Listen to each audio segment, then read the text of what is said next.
그러니까 하나님이 인간이 그냥 놔두면 자기를 굉장히 소중하게 여기고 이기적이기 때문에 그냥 놔두면 그 이기적인 것 때문에 이제 지옥 가고 영벌을 가니까 우리의 삶에 개입하셔서 자기 자신을 향한 관심과 사랑을 모두 박탈하고 해가는 그런 과정들이 바로 두 마음이 아니라 한 마음으로 가게 하는 그런 하나님의 개입하심이다라는 겁니다. 여러분 이걸 뭐라 그러죠? 하나님이 개입하셔서 두 마음이 아니라 오직 하나님께만 가는 삶의 개입 사건을 고난이라고 하는 거예요.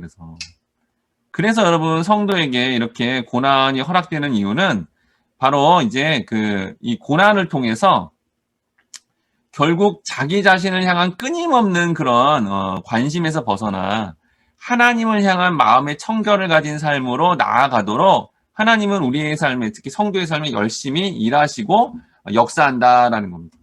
그래서 여러분 인간은 그냥 두면 나라는 그 존재에 엄청난 관심과 그리고 내가 필요로 한 아까 말한 재물부터 뭐가 있을까요? 또 인기, 그 다음에 또 뭐 인정, 명예, 그런 어떤 모든 것들에 대한 그런 어떤 추구하는 거를 그대로 내버려두면 이게 하나님 입장에서는 저주라는 거예요. 왜요? 영벌로 가는 과정이기 때문에 그렇다라는 겁니다.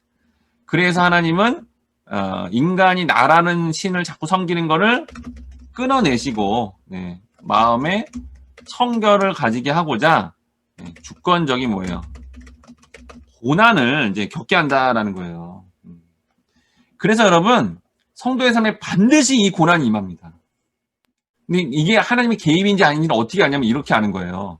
자, 여러분들이 인간관계든 이런 어떤 코로나 상황이든 또 개인의 능력이 막 한계가 막 여겨지는 그런 어떤 고난을 딱 겪은 다음에 이기성이 사라진 거예요. 결과를 봤더니 그 과정을 통해 나에 대한 관심이 줄어든 거예요. 그 결과를 통해 하나님과 더 가까워진 거예요. 그래, 하나님만 의지해야지. 그럼 이거는 여러분 100% 하나님이 주권적으로 개입하신 사건이에요. 그런데 여러분 세상 사람들도 그렇고 믿음이 없는 사람들은 그렇게 고난을 겪었는데 병이 들고 실패하며 또 관계가 틀어지고 또 환경적인 어려움을 겪었는데 막 성내고 있어요. 막 이게 뭐야 그러면서 막 성을 내고 있고 이 인간들이 진짜 나를 힘들게 만드네 막 그러면서 막 성내고 있고 막 그렇게 막 다른 사람을 향해서 막 원망하고 있고 여전히 자기가 소중해서 다른 사람 탓이야 나는 옳잖아 이렇게 여기고 있는 그런 모습이 된다면 그럼 가장 비참한 거예요.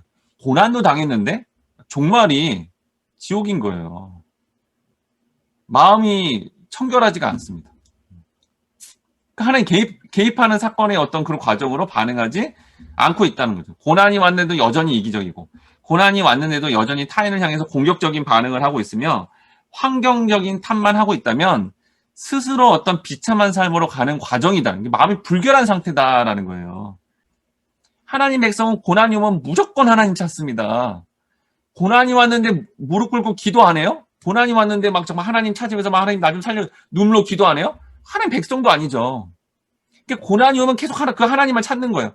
그래서 저도 정말 솔직히 이렇게 바라는 건 아닌데요. 제 삶에 이렇게 고난이 와서 눈물 나고 막 힘들고 막 금식기도에 들어가면 막 그 힘들죠. 그렇지만 그걸 통해 영적인 큰 기쁨을 누립니다. 진짜 그 시간만큼은 그 고통스러울 때는 진짜 하루 종일 하나님만 생각해요. 근데 그게 너무 좋아요. 너무 영적인 유익함이 커요. 그래서 어느 때는 정말 그렇게 자주 기도하는 것도 아니고 내켜서 기도하는 건 아니지만 하나님 이게 너무 좋습니다. 이런 상황을 계속 허락해 주시옵소서라고 자주 기도하거나 내가 막 이렇게 전하진 않습니다. 그렇지만 그 고난의 때에 하나님과 정말 깊이 있는 어떤 교제와 나눔의 시간이 되는 것 자체가 인생 살아보니까 가장 행복한 시간이더라고요, 정말. 근데 그걸 일부러 조장할 수는 없잖아요, 우리가. 하나님의 성숙한 우리 삶의 어떤 개입하심인데, 그렇게 사실 애통하고 힘들어하면 오히려 그걸 통해 이중적인 마음에서 벗어나 하나님께만 집중적인 삶으로 살아가니 그게 너무너무 기쁘고 감사하는 삶이 될 수 있다라는 겁니다.